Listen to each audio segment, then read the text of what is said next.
Stephen. So Ian, does IPSA have a statutory duty to support Members of Parliament in the discharge of their duties? It has a statutory duty to have regard to the principle that MPs should be supported in the execution of their parliamentary duties. Okay, you gave quite a nuanced answer there. Do you see part of your duties having a system, a process in place that supports Members of Parliament in their duties? I see it as what Parliament asked us to do, namely to have regard to the principle that we should do that.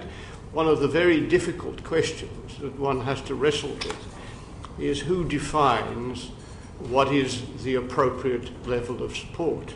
Well, if 85% of MPs say your processes hinder them from doing their job, 91% say they subsidise their work, what I'm trying to understand is how you assess your compliance with your statutory duty. Well, I remind you, if I may, that the statutory duty is to have regard to the principle. As regards the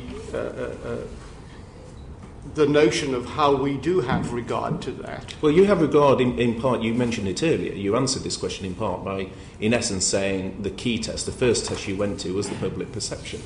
And that is extremely important. But what I'm looking at is very precisely the statutory duty that applies to you. What I'm saying is how, given that Members of Parliament in this feedback clearly, by 85% are saying in their view you don't comply with your statutory duty, what I'm trying to say is what are the metrics you have, what's the evidence, what's the data you have to show you comply with your statutory duty?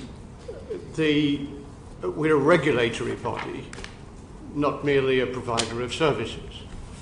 And that's a very important position to start from. And as a regulatory body, we are placed under a duty to have regard to the principle, as you say, of supporting MPs. I've already said. That's not my question. I worked as a regulator for 4 years, so I understand regulation. I was a compliance director at one stage before coming into the House. What I'm saying is, how do you measure? What's the data you use to measure your compliance with your statutory duty? With respect, Mr. Barclay, I was beginning to answer the question, although perhaps long-windedly. It was that in having regard to that principle, we have to determine what constitutes support and who determines what that appropriate level of support is. Now, clearly, it could be just MPs, in which case the statutes would say it is our duty to support MPs. It doesn't say that.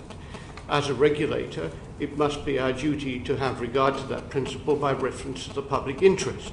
And that means that we have to take account of the taxpayers' interest and the views of the general public as